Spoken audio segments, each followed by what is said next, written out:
नमस्कार. पावसासंदर्भात आत्ताची सर्वात मोठी बातमी हवामान खात्याकडून वर्तवण्यात आलेली आहे.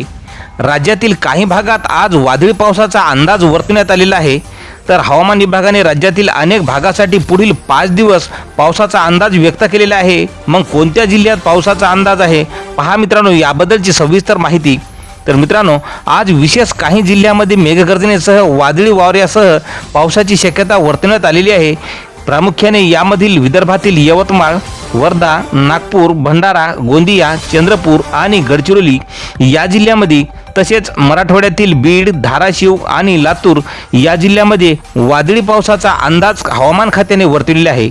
तर याशिवाय मध्य महाराष्ट्रातील सातारा, सांगली आणि सोलापूर या जिल्ह्यामध्ये सुद्धा मेघगर्जने, वादळी वाऱ्यासह आणि विजांच्या कडकडाटासह पावसाची शक्यता असून पावसादरम्यान वाऱ्याचा वेग ताशी 50 ते 60 किलोमीटर प्रति तास वेगाने वारे वाहतील असा इशारा हवामान खात्याने वर्तवलेला आहे.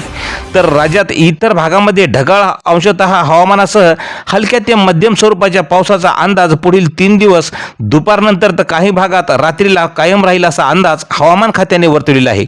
तर मित्रांनो, अशाच हवामानाच्या प्रत्येक अपडेटसाठी आपल्या चॅनलला सबस्क्राईब करा. धन्यवाद.